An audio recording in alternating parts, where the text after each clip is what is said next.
the harlot and that a particular person got her pregnant. And this is what God was showing me. And he was saying that the Africans actually then make a response video and they put it on the internet. And what they do is, he says that they go and they bring out these very ancient artifacts that these thieves in Israel don't have. So the Africans go back to their little hidden places and they start bringing out things that match very closely to what is in the Bible. And one of the things that God showed me is that there is this particular type of striped cloth that is made all across West Africa. Ghanaians make it, Liberians make it, Nigerians make it, and that cloth is even in Ethiopia. There's a particular type of tightly woven, very beautiful cloth that they will then bring out, God says. And this is since Israel's days that they've been weaving this particular cloth. And then God will show me, say, see, Celestial, in Israel, they don't have any clue how to weave that cloth. They just literally create a white cloth and then they put stripes on it. And then they say, you see, this is the striped cloth of the Bible. But no, those people across Western Africa, they all across the whole belt where the kingdom of Judah used to sit, they weave this particular cloth, and it is a thing of pride. They even weave it according to male. The males favor certain patterns and the females also favor certain patterns. So they have their stripy cloth and they will bring it out in a response video. And then God says the next thing you will see is that 16 Jews will then fly over there to do what? To verify. They will fly over there. Boom. God says we will turn on the TV and then we will see what I just basically saw was a British documentary guy doing what we call a soft launch before they confess something. So you will see the British documentary guy doing, and this is basically what the guy in front of me, excuse me please, was saying. I'm here in Ghana, formerly known as the Gold Coast, and I'm here with the Madinki people. This is not a real name. It's just a made-up name.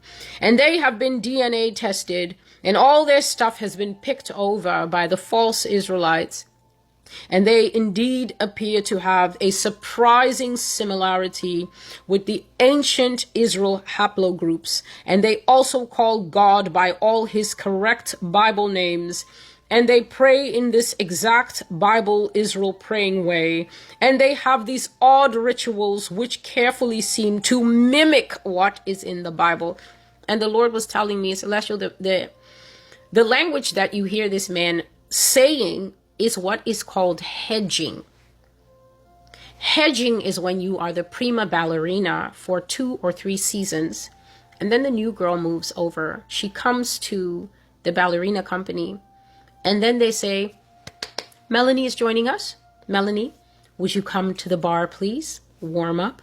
And then the ballet teacher, wanting to know how skilled Melanie is so she can know where to place her, will then give her movement 1. And Melanie does it perfectly. And the lady looks and thinks, she will just look. And then she will give her another movement and Melanie will execute that perfectly. And then she will give her a third one and Melanie will smash it. And then the woman will want to see, let's see what you brought with you, Ohio. And then she will tell her 2, 1, 2, 2, 1. And Melanie will do all of it. And then because Melanie also has a little riz, Melanie will add a kick. And the woman will see it and think, play that. And then she will tell this guy to put on some very difficult part of Swan Lake. And Melanie begins to crush it, kill it, and show that in Wisconsin or Ohio, they take ballet seriously. And the resident prima ballerina watching Melanie dance will feel horrible and have a sinking feeling because she knows that if she's going to dance Swan Lake this season, she is going to have to bring her game way up. If not, Melanie is going to be wearing that coveted tutu because apparently this moment was born for Melanie. And so that is what God was showing. He said that they will always hedge.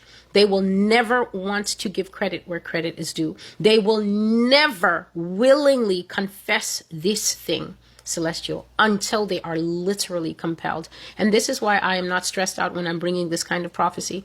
No matter what anyone says about me, no matter how angry you get, this is a God thing. That means that it will never move ahead of God's timing. But you know what else it means? It means that it shall never lag behind God's timing. God is going to do it.